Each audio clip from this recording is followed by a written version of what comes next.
cubbuu isheetu namaa gadi na godhe. Ajoomni ilma namaa utan qabuhuma. Yeroodhaaf maqaa kiyya himachuun barbaadu kanan dhaladheetti guddadhe Jiituu Magariituu Oromiyaa keessatti. Barnoota kiyyas hanga kutaa 10tti seeraan baradhee xumureera. Barnoota kutaa 10ffaa ergan xumuree booda qabxiin maatirikii wanta anaaf hin dhufneef gara biyya ambaatti imaluuf karoorfadheen imala koon taasise. Maatiin kiyyaa maatii harka qalleeyyiidha. Barnoota kutaa 8 kaasee mana namaa hojii hojjechaa gargaaraan baradhe. Yeroon mana namaa jiraadhu kanatti kaffaltii waan anaaf hin kaffalleef haa ta'uutii garuu namoonni sun namoota gaarii waan na ta'aniif kolleejjii akka si barsiisnu barbaaddamoo maal filattaa jedhanii na gaafatanii.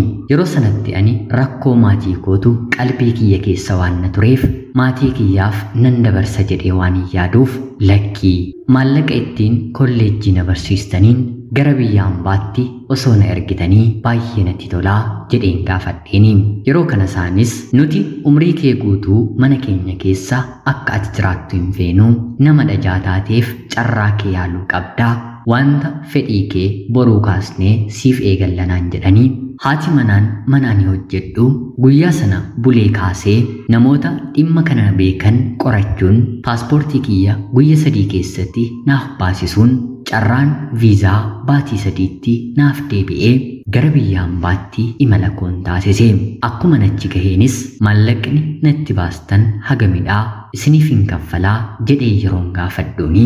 Yeroo kanatti isaanis lakkii ati nuuf dhala keenyadha. Yeroo ati mana keenya jiraattetti waa'ee ilmaan keenyaa yaaddofnee hin beeknu. Akka dhala keenyaatti si amannee shakkii tokko malee sitti ijoollee keenya dhiisnee deemaa turree atis haga humna kee ganama galgala dadhabi otoo hin jedhiin nu gargaaraa waan na turteef nutu siif kenne siif liqeesse otoo hin ta'in kuni dafqa keetii jedhanii na harkaa fudhachuu didanii. Yeroo kanaanis galateeffadheen lafa qaban irratti maatii kiyyaaf mana ijaare. Waggaa 3 hangan ture keessatti ofiif waan tokkollee otoo nan bifatiin jireenya maatii kiyyaa hanga garaa kiyya nagahutti nan sirreeffadhe. Maatiin kiyya lammaffaa yookiin immoo barnoota kutaa 8, kutaa 9 fi kutaa 10 biratti kan hin baradhe maatii koo waan na turaniif isaaniifillee kennaa gaarii biyya ambaatii firiijii guddaa feesiseen isaaniitiif hin ergee baay'ees na galateeffatanii. Sanaan waggaa 3 ergan jiraadhee booda isaanumti kanaan booddee gara jireenya mataa keetti deebi'ii ati dubartiidhaa ganamaan gaa'elatti seentee ilmaan horachuu jireenya jiraachuu qabdaa. Mana namaa hojjechuun qalbii namaa waan tuquuf waan kana keessaa bahanii jireenya gara biraa jiraatan namatti hin fakkaatu jedhanii na gorsanii. Anis yeroo sanarraatii kaasee maallaqan maatii kiyyaaf ergu xiqqeesseen ofiif walitti gudaffachuun eegalee yeroo waggaa 1 keessattis lafan bitadhe. Sanaan booddee garuu dargaggeessi jaalalaan karaa toora sooshaal miidiyaa wal barree waliin haasofnu waggaa kanaa ol si eeguu hin danda'u yoo bara kana hanga kanaatti hin dhufte yoo ta'e nagaadhaan wal gaggeessuu wayyaa jedhee natti dubbate. Ajoomni ilma namaa utan qabuhuma. Biyya ambaa baheen baatii 8 booddee isa waliin wal barree al takkaafillee natti jijjiiramee hin beeku. Maatii tasgabbaarraa dhalate. Yeroo kanattanis isa dhabuu waan hin feeneef jaarsa ergeetii hanga yeroo kanaatti nan dhufaa jedheen isatti hime. Innis tole jedhee jaarsa ergee gara biyyaatti dhufeen aruuza keenya bifa ho'aa ta'een waliin raawwannee ofii buna waan daldaluuf gaa'ela godhannee lafan ani bite irratti mana nuuf ijaaree haala ho'aa ta'een waliin jiraachuu eegalle. Bifa kanaan otoo jiraannu haati abbaa manaa kiyyaa baadiyyaa qofaa ishee waan jiraattuuf yeroo tokko hattuun manatti cabsee meeshaa ishii jalaa hatee gurratee jennaan abbaan manaa kiyya haati kiyya ilma dhiiraa ana qofaa qabdi. Warreen dubartoonni bakka gaariitti hin heerumne maatii keenya keessaa fooyya'aan anmadhaa. Manas kan ijaarratee ummaan koo yookiin immoo haati kiyya dhuftee nu waliin haa jiraattu jedhee na gaafata. Yeroo kanatti anis homaa rakkoo maal qabaree haati kee anaaf haadha koodhaa inumaa qofaa kiyya mana keessa waan hin ooluuf hin mukaa'uu jedheen isatti dubbadhe. Yeroo kanannis tole jedhee guyyaa 3 booda haadha isaa fide. Baatii tokko baatii lama amaatii waliin nagaama jiraanne. Anis isaan faarsaa isaanis na faarsaa. Erga keessa wal barree booda ifaaf ifatti amaatiin kiyya ati barii ilma kiyya hin madaaltu, inni hojjetee dhama'ee fiigee fidaa, ati teesseema waama inni dalagate nyaachuu dhagaheen kee bar dubartiin bara kanaa dalagachuu qabdi jettee gidduu keenya seenuu eegalte. Anis wanti kuni booddee mana koo keessatti rakkoo akka uumneef abbaa manaa kiyyatii ifa godheen himuun eegale. Takkaa lama erganitti mee booda innis irra deddeebiin dubbachuu kiyya jibbee maalii haadha kiyya jibbiteeti moo mana keetti jedhee haadha isaa biratti yeroo natti dubbatu haati isaa dubbii gara biraa kaasanii ilma isaanii fuulduratti nama otoo hin taane bineensa na godhanii waan ta'ani guyyaa tokkoofillee hojjechuuf isaan irratti gochuuf yaadeen beekne kana na goote jedhanii yeroo natti dubbatan imimmaan lakkuu ija kiyyarra yaasu malee filannoo gara biraan arganne. Yoon itti dabalee dubbadhe dubbiin itti caalti malee gad hin deebitu. Guyyaa sana galgala aareen maatii koo bira dhaqee ganama dhufee dhiifama na gaafatee na fudhatee deebi'ee. Sanaan ammas otuma jennuu baatii 2 tureen jaartiin kee kuni haga yoonaa kan siif hin deenne qoricha fayyadamtii jettee anaa fi abbaa manaa kiyya gidduu seenuun dubbii wal burjaajessuu eegalte. Dhiiradhaatii abbaan manaa kiyyas dhala waan barbaaduuf na shakkuun haga deemee mana yaalaatii na ilaalchisuutti gahee.